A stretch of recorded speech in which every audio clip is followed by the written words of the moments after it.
তো hey guys, welcome back to my channel. তোমরা সবাই কেমন আছো? আশা করছি সবাই খুব ভালো আছো। আমি অনেক অনেক অনেক ভালো আছি। চলে আসলাম একটা নতুন ইন্টারেস্টিং ব্লগ ভিডিও নিয়ে।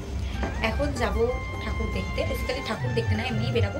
তো বেরিয়ে কি করি সেটাই তোমাদের সাথে শেয়ার করবো। তোমার ভিডিওটা কন্টিনিউ দেখতে থাকো। কালী পুজো তো সেই কবে চলে গেছে, আর ভিডিওটা এখনো আমার ড্রাফটসে পড়ে আছে। আমি ভাবলাম ড্রাফটসে না রেখে তোমাদের সঙ্গে ভিডিওটা শেয়ার করে দিই। কিছুক্ষণের জন্য তো ভেবেছিলাম ভিডিওর সব ক্লিপগুলো ডিলিট করে দেবো, এই ভিডিওটা শেয়ার করবো না। তারপরে ভাবলাম না, যা করেছি সেটাই তোমাদের সঙ্গে শেয়ার করে দিই। তো কালী পুজোর প্রথম দিন একদমই প্ল্যানিং ছিল না ঠাকুর দেখতে যাবার। ওই যে কথায় আছে না, হুজুকে পাগল না হুজুকে মাতাল, ঠিক সেদিন সেরকমই হলো। হুজুকে উঠে স্কুটি নিয়ে বেরিয়ে পড়লাম ঠাকুর দেখতে। আর আমার গলার ভয়েসটা শুনে তোমরা কিন্তু আবার ভয় পেও না। তোমরা ভাবতেই পারো আমি এত আস্তে আস্তে কেন কথা বলছি। তার কারণটা হলো এখন রাত 3টে বাজে আর আমার একদমই ঘুম পাচ্ছে না। সবাই ঘুমিয়ে পড়েছে আর আমি বসে বসে ভয়েস দিচ্ছি। আর আমার ভয়েস দেওয়ার চক্করে যদি কেউ উঠে যায় তাহলে তো আমাকে খুব বকবে, তাই একদম আস্তে আস্তে ভয়েস দিচ্ছি। আর তোমরা জানিও তো আমার জোরে ভয়েস বেশি ভালো লাগে, মানে মিনি ব্লগের ভয়েস গুলো, নাকি এরকম আস্তে আস্তে ভয়েস গুলো। তোমরা কিন্তু আমাকে অবশ্যই কমেন্ট করে জানিও, তাহলে আমি ঠিক সেরকমই ভয়েস দেবো। আর সেদিন ঠাকুর দেখতে বেরিয়েছিলাম ঠিকই, কিন্তু